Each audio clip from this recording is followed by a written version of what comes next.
What's up, YouTube? Welcome back to my channel. It's Dennis from Simplify Investing, and today I'm bringing at you another video about credit cards. So if you're interested in that, please hit that like button. It really helps the YouTube algorithm. And if you can, subscribe. I'd really appreciate it. So if you're familiar with the Chase Trifecta, it actually just got updated. Chase just came out and stopped applications for the Chase Freedom, which used to be a part of the Chase Trifecta. So if you're familiar with that Trifecta, it used to be the Chase Sapphire Reserve.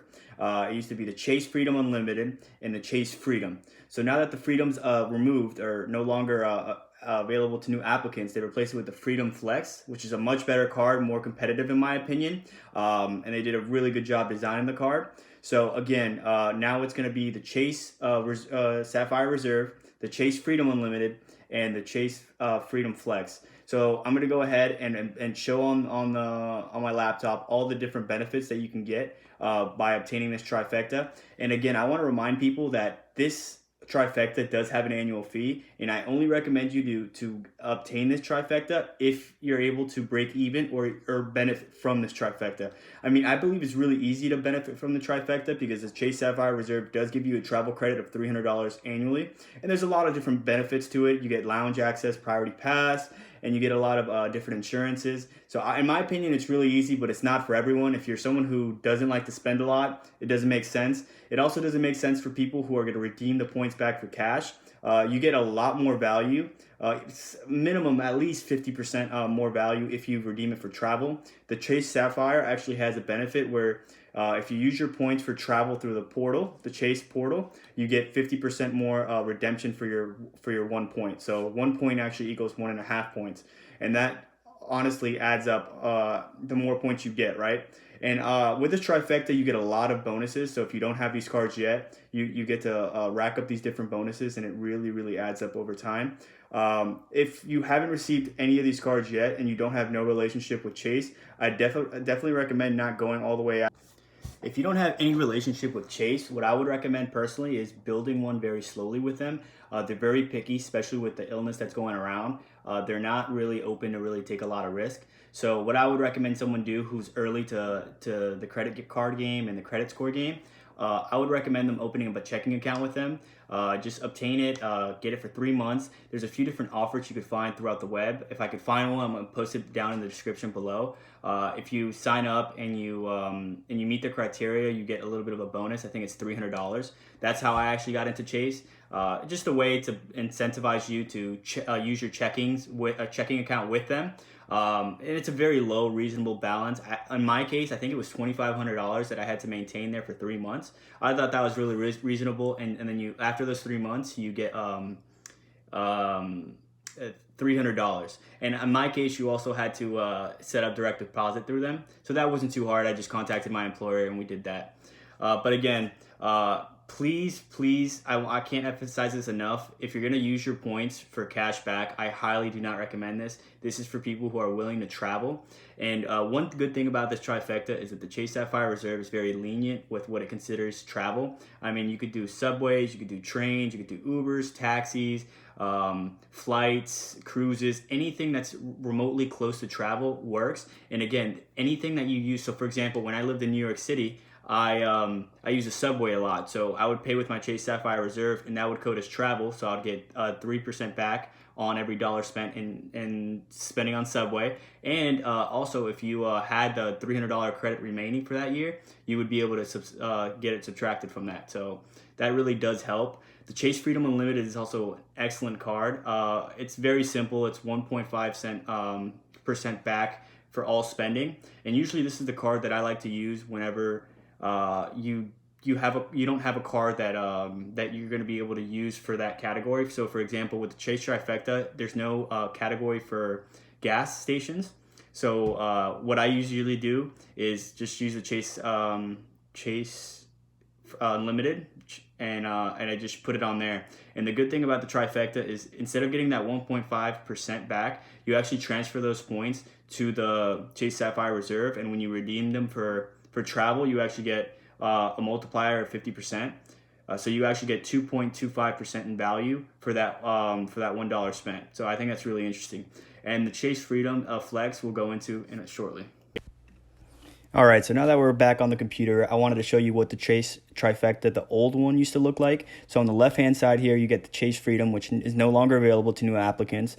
It had 5% back in rotating categories and 1% on everything else. So this card really benefited the Trifecta because of the 5% rotating categories. 4 times a year, there was a different category, and you would just be able to max out that category. You would be able to spend $1,500 and obtain 5% cash back. So a few of those might be grocery stores, gas stations, Amazon, Whole Foods, etc. So you just had to go on your Chase website and activate that quarterly bonus. So this in the middle is actually the Chase Sapphire Preferred. It's either the Preferred or the Reserve, but in this case, we're just going to talk about the Reserve. So that would be right in the middle. And on the right is going to be the Freedom Unlimited. This is probably the card I just mentioned. It's my favorite card out of the Trifecta. Very simple, straight to the point, and you get a lot of benefit from it when you transfer those points over to the Chase Sapphire Reserve. And also, one thing I wanted to talk about the Chase Freedom is that whenever you spend that 5% back at a rotating category and you transfer those points to the Chase Sapphire Reserve, you actually get 7.25% of value for every dollar spent. So this is going to be the Chase Trifecta. Here, there's going to be the difference between the Chase Trifecta and the American Express Trifecta. I will be making a video on that later on down the road, which one I like better and what's the differences and what all that. So here I'm pulling up the Chase website of the Chase Sapphire Reserve. As you can see, for spending $4,000 in the first 3 months, you get 50,000 points. And again, those 50,000 points, if you use them through the travel portal, you get 1.5 per point. So you would get $750 towards airfare, hotels, car rentals, and cruises. So that really helps. You also, as we previously spoke about, was the $300 annual travel credit, and that's really easy to use. You can use it on taxis, on subways, anything really remotely close to travel. You could buy airfare with it. You could just go through like Priceline, or if you want to go directly through the Chase Sapphire portal, it'll all be deducted from this annual travel credit. And again, you're going to get 3 points for every dollar spent on travel and dining. And again, those are very, very lenient. Uber Eats, Postmates, Seamless, all that's going to be considered under dining. And of course, restaurants, pickup, delivery, etc. And travel, same thing. And that 3% back is going to be worldwide, right? Here's the 50% in travel redemption that we previously spoke about. But I do want to emphasize that this is only when you redeem your points through the Chase Sapphire Reserve portal, right? Here's a few different benefits. No foreign transaction fee. You get travel and purchase coverage. You get the priority pass lounge access, etc., etc. This is a really, really good card, and out of the Trifecta, this might be my favorite. Next up, we already spoke about this. This is the Freedom Unlimited. Very simple card. You get 1.5% cash back anywhere you spent. Also, when you first sign up for this card, there's going to be a $200 bonus if you spend $500 on the first 3 months. So that's very, very exciting. And just recently, they did add that for the first year of you obtaining this card, this is only to new applicants. You actually earn 5% cash back on grocery purchases, and this is not including Target or Walmart. So that's very, very important and crucial to remember. And it's only up to $12,000 in the first year. But hey, that's 5% cash back, right?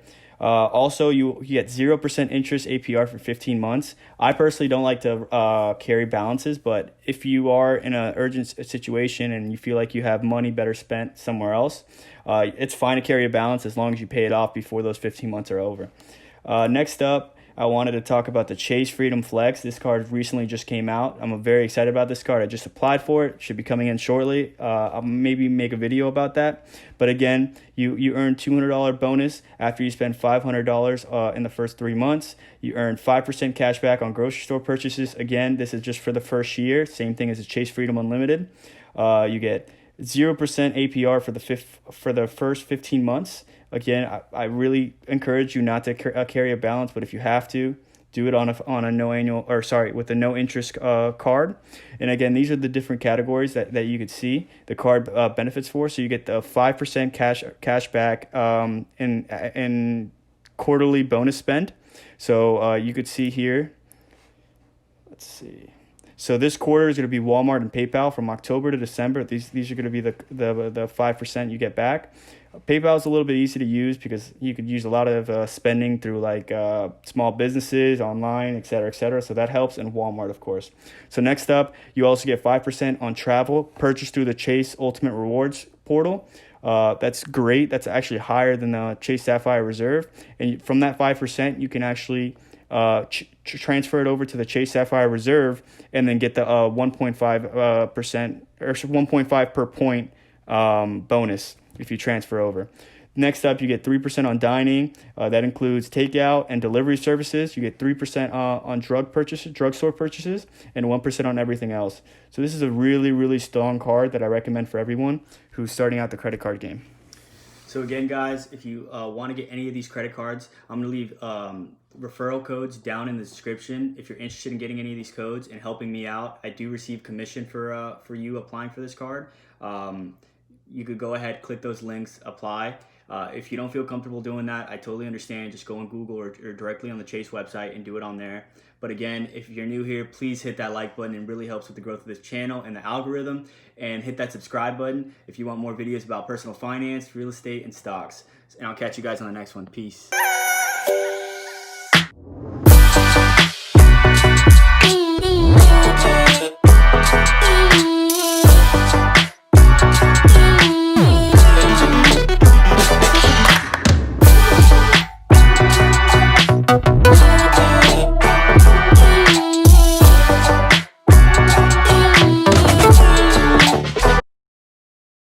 On Google or directly on the Chase website and do it on there.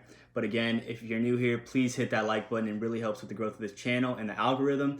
And hit that subscribe button if you want more videos about personal finance, real estate, and stocks. And I'll catch you guys on the next one. Peace.